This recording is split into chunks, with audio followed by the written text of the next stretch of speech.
Hello friends, कैसे हैं आप सब। स्वागत है आपका यूपीएससी एट होम प्रविशा के यूट्यूब प्लेटफॉर्म पे। हम जो यूपी पीसीएस की मेंस आंसर राइटिंग कर रहे हैं, जिसमें हमने जो टारगेट रखा है डेली 5 क्वेश्चन की आंसर राइटिंग करने का, उसी सीरीज़ में हमारा क्वेश्चन है जीएस पेपर थर्ड से। हमारी जो ये मेंस की सीरीज़ चल रही है वो यूपीएससी एंड यूपी पीसीएस के पीवाईक्यू पे बेस्ड है, जो कि करंट के साथ अपडेट करते हुए आप लोगों को कराई जा रही है। आप लोग चाहें तो इस सीरीज़ के माध्यम से पूरा मेंस का सिलेबस करंट के साथ अपडेट करते हुए कंप्लीट कर सकते हैं। तो क्वेश्चन हम देखेंगे, भारतीय महिलाओं पर भूमंडलीकरण के प्रभाव की विवेचना कीजिए, उपयुक्त उदाहरण की सहायता से कीजिए। क्वेश्चन को एक बार फिर से देखेंगे। क्वेश्चन पूछा गया है कि भारतीय महिलाओं पर भूमंडलीकरण का क्या प्रभाव पड़ा है, उसकी विवेचना करनी है और ये हमें उपयुक्त उदाहरणों के माध्यम से करनी है। सबसे पहले हम इसका इंट्रो देखेंगे। इंट्रो में क्या बताया गया है कि भूमंडलीकरण ने भारतीय महिलाओं को नई संभावनाओं, चुनौतियों और सशक्तिकरण के अवसर प्रदान किए हैं। यह प्रभाव आर्थिक, सामाजिक और राजनीतिक क्षेत्रों में व्यापक रूप से देखने को मिलता है। तो ये हमारा इंट्रो कंप्लीट होता है। अब क्वेश्चन की जो मेन बॉडी का पार्ट है उसको हम देखेंगे कि भारतीय महिलाओं पर भूमंडलीकरण का क्या प्रभाव पड़ा है। तो जब भी हम प्रभावों की बात करेंगे तो प्रभाव हम देखेंगे तो वो सकारात्मक और नकारात्मक, मतलब जब भी हम प्रभाव के बारे में देखेंगे तो उसमें क्या है, पॉजिटिव, इस चीज़ का जो है पॉजिटिव इम्पैक्ट क्या पड़ा है और क्या उसका नेगेटिव इम्पैक्ट है, दोनों की बात करेंगे। तो सबसे पहले हम इसका देखते हैं कि भारतीय महिलाओं पर भूमंडलीकरण के सकारात्मक प्रभाव क्या पड़े हैं। तो उसके अंतर्गत जो फर्स्ट पॉइंट है वो क्या है, आर्थिक स्वतंत्रता। इसमें क्या बताया गया है कि रोजगार के, इसके अंतर्गत जो है क्या हुआ है, भूमंडलीकरण के कारण रोजगार के नए अवसर उत्पन्न हुए हैं। इसका हम एग्जाम्पल देख सकते हैं, आईटी सेक्टर और बीपीओ।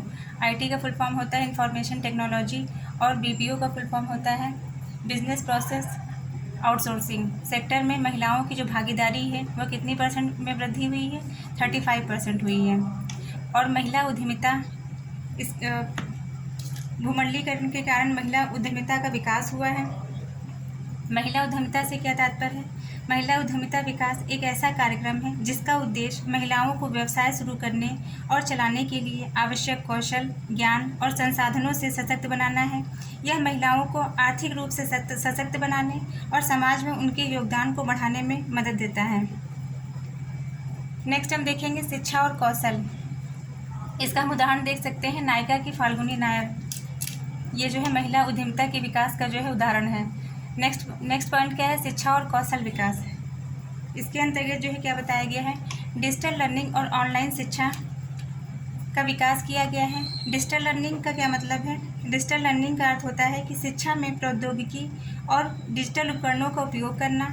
इसमें ई लर्निंग, ऑनलाइन पाठ्यक्रम, वीडियो और अन्य तकनीक आधारित शिक्षण सामग्री शामिल है। डिजिटल लर्निंग पारंपरिक शिक्षण विधियों से अधिक लचीली और व्यक्तिगत होती है। इसका हम एग्जाम्पल देख सकते हैं, ग्रामीण महिलाओं के लिए दिशा प्लेटफॉर्म स्टार्ट किया गया है। दिशा प्लेटफॉर्म को हम देखेंगे, दीक्षा प्लेटफॉर्म। दीक्षा प्लेटफॉर्म क्या है, यह एक राष्ट्रीय स्तर का डिजिटल मंच है जो भारत सरकार के द्वारा शिक्षा मंत्रालय, मतलब मिनिस्ट्री ऑफ एजुकेशन के अंतर्गत शुरू किया गया है। यह पोर्टल शिक्षकों और छात्रों और अभिभावकों को गुणवत्तापूर्ण सामग्री, शिक्षा सामग्री, शैक्षिक संसाधन उपलब्ध कराता है। दीक्षा पोर्टल पर क्लास 1 से लेकर स्नातक हायर एजुकेशन तक के लिए सभी विषयों की सामग्री उपलब्ध की जाती है, जो नियमित स्कूल पाठ्यक्रम के साथ साथ एनसीईआरटी की पुस्तकें भी इसके अंतर्गत शामिल की गई हैं। नेक्स्ट क्या है, स्टेम सेक्टर। इसके अंतर्गत क्या आता है, विज्ञान, प्रौद्योगिकी, इंजीनियरिंग और गणित में महिलाओं का प्रवेश। स्टेम सेक्टर के अंतर्गत क्या है, विज्ञान, प्रौद्योगिकी, इंजीनियरिंग और गणित में महिलाओं की भूमिका महत्वपूर्ण है। यह क्षेत्र को विविध और समावेशी बनाने में मदद करता है। वे नवाचार, आर्थिक विकास और सामाजिक प्रगति में योगदान करती हैं। साथ ही स्टेम में महिलाओं को प्रोत्साहित करने के लिए रोल मॉडल के रूप में कार्य करती हैं। इसके अंतर्गत एग्जाम्पल है इंदिरा नूई का। नेक्स्ट हम देखेंगे सामाजिक सशक्तिकरण। इसमें क्या बताया गया है, सामाजिक सशक्तिकरण में हम देखेंगे उज्ज्वला योजना के अंतर्गत। उज्ज्वला योजना क्या है, यह जो है इस योजना के अंतर्गत गरीबी रेखा, मतलब बीपीएल के गरीबी रेखा के नीचे के परिवारों को, महिलाओं को रसोई कनेक्शन उपलब्ध कराने से संबंधित है। फिर नेक्स्ट क्या है, बेटी बचाओ बेटी पढ़ाओ।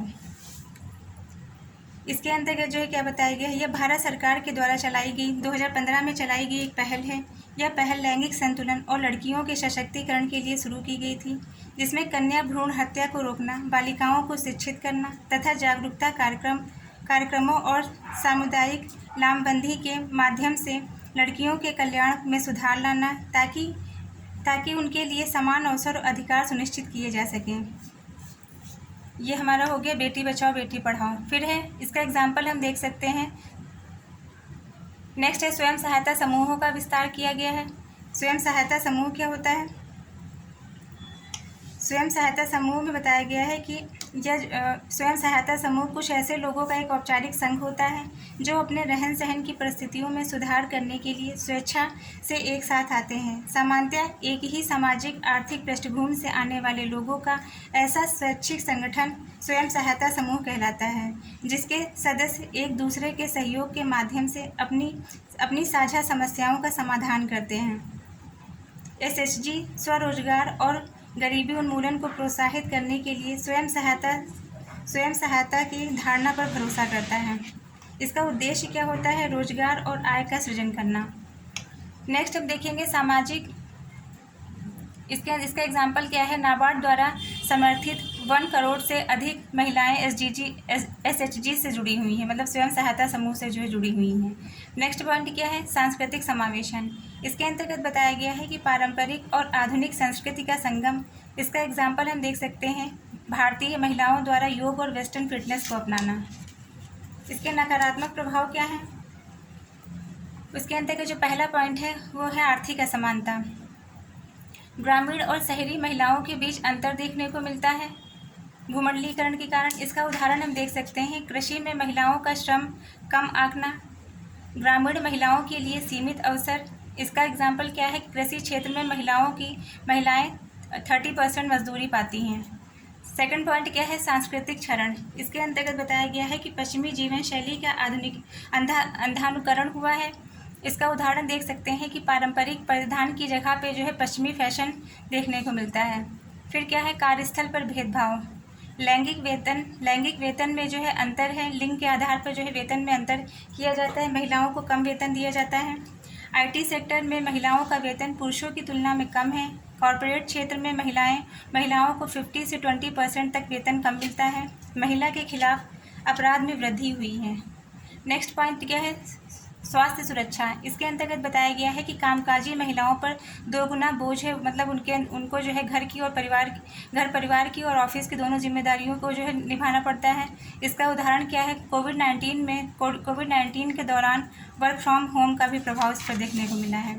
तो ये हमने भूमंडलीकरण के महिलाओं पर पड़ने वाले सकारात्मक और नकारात्मक प्रभावों को देख लिया। अब हम इसका कंक्लूजन देखेंगे कि भारतीय महिलाएं भूमंडलीकरण के प्रभाव से अपनी साख में वृद्धि कर रही हैं। उदाहरण के लिए इंदिरा नूई, चंद्रा कोचर, उषा सुब्रमण्यम, फाल्गुनी नायर आदि ऐसे उदाहरण हैं जिनके माध्यम से वैश्वीकरण के आर्थिक, सामाजिक, राजनीतिक प्रभावों को देखने को मिलता है। तो ये इसी के साथ हमारा क्वेश्चन कंप्लीट होता है। आप लोगों को हमारी जो ये मेंस की सीरीज़ है कैसी लग रही है हमारे कमेंट सेक्शन में ज़रूर बताइए। ऐसे ही पढ़ते रहिए, लाइफ में आगे बढ़ते रहिए। UPSC एट होम प्रविशा के साथ में मेंस आंसर राइटिंग करते रहिए। जिन भी लोगों ने हमारे टेलीग्राम चैनल को ज्वाइन नहीं किया है वो उसको ज्वाइन कर सकते हैं, जिसका लिंक चैनल के डिस्क्रिप्शन बॉक्स में दिया हुआ है। Thank you.